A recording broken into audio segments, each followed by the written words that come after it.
안녕하세요, 정묘일입니다. 오늘은 저탄고지 어떻게 먹어야 하는 게 좋은 건지, 시간대별로 탄수화물 섭취량을 어떻게 달리하는 것이 좋은지에 대해서 함께하는 시간을 갖도록 하겠습니다. 결론은 아침에 황제같이 먹어야 힘나고 살 빠진다라는 얘기인데요. 이 주제를 제가 오늘 나누고자 하는 거는 구독자분께서 질문을 올려주셨어요. 그래서 좀 같이 생각해보고 답을 찾아가면 좋겠다 해서 오늘 이 내용을 같이 하기로 하겠습니다. 질문의 내용은 뭐냐면, 해외 유튜버 중에 토마스 드라우어라는 사람은 탄수화물과 지방의 조합은 체지방 조절에 최악이라고 하면서 절대 같이 먹지 말라고 하지만, 그 이유는 탄수화물이 지방 저장을 촉진해서 같이 섭취한 지방이 고스란히 저장된다고 하기 때문에 동시에 같이 먹지 말라는 거죠. 또한 다른 사람들은 탄수화물을 섭취할 때 지방을 같이 먹어줘야지 인슐린을 크게 자극하지 않으니 꼭 같이 먹으라고 하기도 하더라고요. 예를 들면 코코넛 오일과 고구마, 단호박과 버터나 치즈, 바게트빵을 올리브 오일에 듬뿍 적셔 먹거나 등등. 이에 대한 박사님 생각과 탄수화물 섭취 시 어떤 시간에, 오전 또는 오후 어떤 방식으로 섭취하는 걸 권장하는지 궁금합니다. 저는 탄수화물과 지방을 동시에 같이 먹을 수 있다면 먹어주는 게 좋다는 입장이에요. 이제 먹지 말아야 한다고 주장하는 사람들 보면 같이 먹는 탄수화물이 먹은 지방을 고스란히 체지방으로 축적시킨다라는 거고요. 먹어야 한다는 주장은 같이 먹어야 인슐린을 크게 자극하지 않으니 꼭 같이 먹어야 한다. 여기에 보면은 약간 좀 이렇게 흑백 논리처럼 먹는다, 안 먹는다 두 가지밖에 없는 것 같아요. 먹되 어느 정도로 먹어줘야 되는지, 탄수화물과 지방의 비율은 어느 정도로, 또 양은 어느 만큼, 이거에 대한 개념이 없다 보니까 조금 헷갈리는 것 같아요. 그래서 저는 탄수화물과 지방을 동시에 먹되 인슐린을 크게 자극하지 않는 양 또는 그 비율을 권해요. 왜냐하면 우리가 섭취한 지방이 연소되기 위해서는 탄수화물이 그 보조적으로 역할을 해 주어야 돼요. 왜냐하면 구연산 회로가 이 지방산이 이제 본격 연소되는 회로인데, 지방산이 더 잘게 쪼개진 게 아실코에거든요. 이것이 옥살산이라고 하는 탄소 4개의 물질과 만나서 비로소 이제 구연산 회로를 돌면서 이산화탄소로 연소되는 거거든요. 그런데 이 지방에서 유래한 아세틸코에가 완전히 연소되기 위해서는 이 옥살산이라고 하는 탄소 4개의 도움이 필요한데, 이 구연산 회로는 이렇게 완전히 막힌 그런 회로가 아니에요. 이렇게 클로스드 회로가 아니고 오픈돼 있어요. 그래서 회로 중간중간에 있는 이 물질들 있잖아요. 이런 것들이 요 회로에만 쓰이는 것이 아니라 다른 대사 경로, 뭐 예를 들면 핵산 합성 또는 헤모글로빈 합성 과정에 쓰여요. 이런 것들, 그러니까 중간중간 다 빠져나가는 거죠. 꼭 우리 고속도로 가다 보면 서울에서 100대가 갔다고 하면 부산까지 다 가는 게 아니잖아요. 중간중간 빠져나가듯이 이 구연산 회로의 대사 산물들도 다른 것들에 쓰이기 위해서 빠져나가요. 그러다 보면 옥살산이 부족해질 수가 있어요. 그래서 이 옥살산을 충전해주는 그 루트가 필요한데, 그 충전은 어디에서 오냐면 바로 탄수화물부터 와요. 그래서 소량의 탄수화물은 반드시 먹어줘야지만 이 지방산의 연소가 적절하게 잘 일어날 수가 있어요. 그래서 저는 지방과 탄수화물이 동시에 먹어주는 것이 좋다라고 얘기를 하고 있습니다. 탄수화물과 지방을 동시에 먹되 인슐린을 크게 자극하지 않는 저탄고지로 이제 드시라는 거가 저의 의견이에요. 인슐린을 크게 자극하지 않는 저탄고지는 탄단지 비율로 봤을 때 대략 20, 25, 한 55 정도, 지방이 대략 50에서 한 60% 정도 되면 될 것 같아요. 그거를 양적으로 환산을 하면 탄수화물 식품으로서 몇 끼 한 50에서 70g, 뭐 대략 3분의 1공기 내지 한 4분의 1공기 되겠네요. 뭐 이것도 사람의 체중에 따라서 좀 가감이 되겠죠. 그 다음에 어육류 식품 몇 끼니 100에서 한 150g, 그 다음에 지방 1테이블스푼 몇 끼니 이렇게 먹으면 탄단지 비율이 대략 20대 25대 55 정도가 돼요. 이 정도면 인슐린을 크게 자극하지 않는 그 적당한 저탄고지라고 생각을 해요. 이 정도로 먹으라고 제가 이제 뭐 여러 영상에서 얘기를 한 것 같아요. 느린 대사자들을 이렇게 먹게 가이드했죠. 성인들은 거의 느린 대사 패턴이기 때문에 뭐 러프하게 저렇게 먹으라고 제가 가이드를 했어요. 두 번째 질문은 탄수화물을 지방과 함께 동시에 섭취한다면 오전이 좋을지 오후가 좋을지, 이것도 아주 좋은 질문이라고 생각을 해요. 저는 이제 아무 생각 없이 뭐 아침, 점심, 저녁 그냥 똑같이 먹으면 되는 거 아니야? 아니면은 두 끼 배부르게 먹었으면 한 끼는 건너뛰던지 뭐 이렇게 이제 생각들을 하잖아요. 근데 제가 이제 생각한 거가 일주기성 리듬을 좀 생각하면 좋을 것 같아요. 일주기성 리듬이라 하면 하루를 단위로 매일 반복되는 거예요.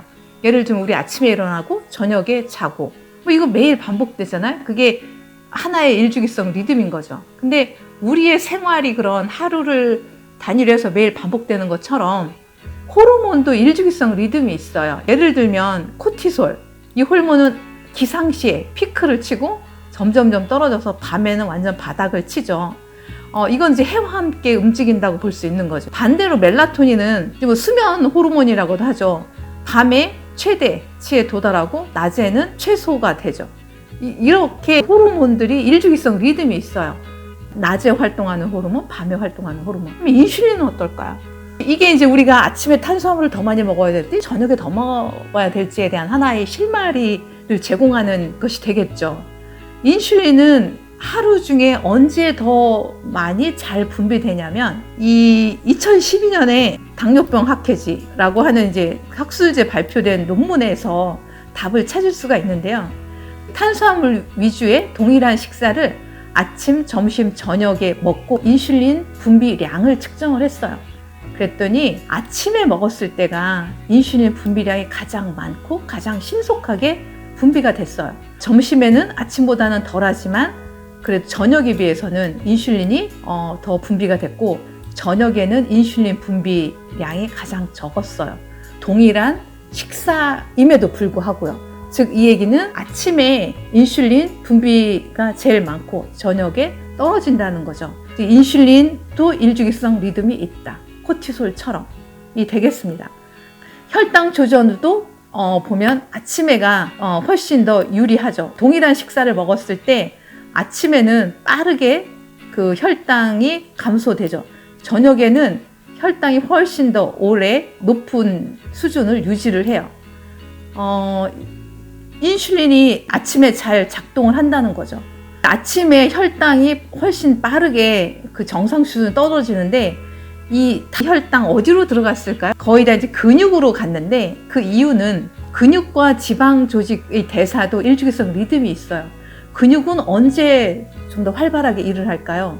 우리가 해 떠서 일하고 활발하게 몸도 움직이는 것처럼 근육도 아침에 훨씬 활발하게 일하고 혈당도 많이 받아들여요. 즉 근육은 아침에 인슐린에 민감해요. 저녁에는 인슐린에 약간 저항성을 보여요. 저녁에 탄수화물을 먹으면 근육으로 잘 안 간다는 거죠. 아침에 탄수화물을 먹는 거는 근육으로 다 들어가고, 반대로 지방 조직은 인슐린에 대해서 아침에는 저항을 하고 저녁에는 민감하게 작용을 해요.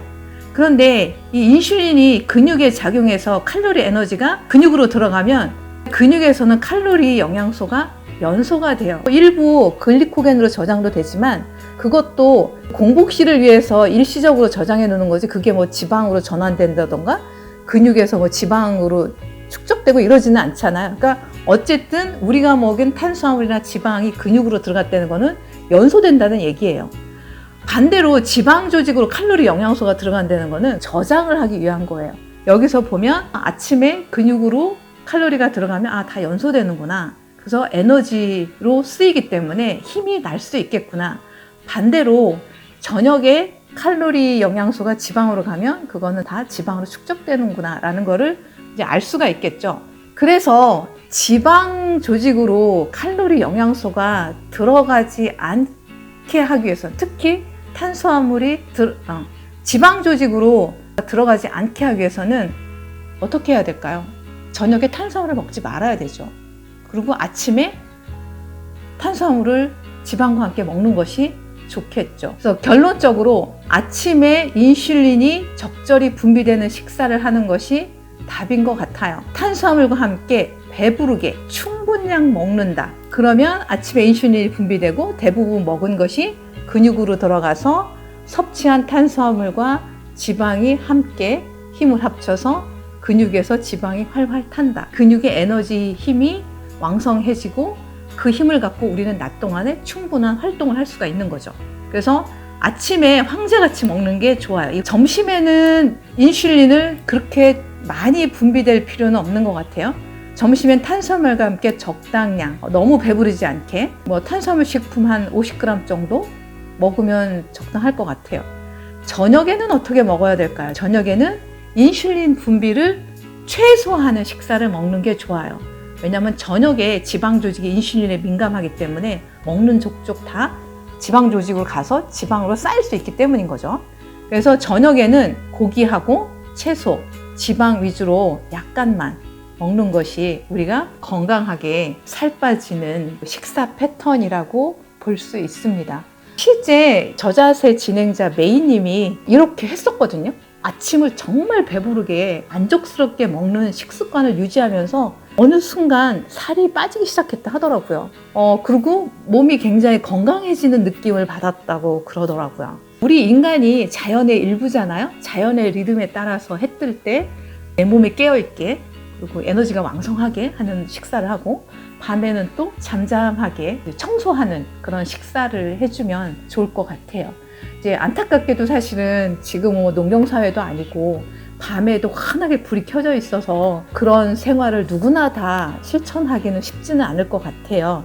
그렇지만 밤에는 그렇다 하더라도 밤에 청광 차단하는 컴퓨터에 그 스크린을 씌운다던가 또는 안경을 청광 차단 렌즈를 쓴다던가 스마트폰도 다 청광 차단하는 모드를 켜놓고 점점점 내 몸도 자연의 리듬에 맞춰서 세팅이 되면서 아침에 잘 일어날 수 있고 또 충분량 먹을 수 있는 그러한 상태가 되지 않을까 싶습니다. 저부터도 이 준비를 하면서 사실 오늘 아침에 엄청 많이 먹었어요. 그리고 점심 때 적당량, 저녁에는 좀 덜 먹었는데 굉장히 컨디션이 좋은 것 같아요. 몸도 더 훨씬 가볍고 또 마음도 되게 의욕도 더 생기고 가벼워지는 느낌이에요. 여러분들도 여건이 되신다고 하면 이러한 식사 패턴을 한번 따라 보시는 게 좋을 것 같습니다.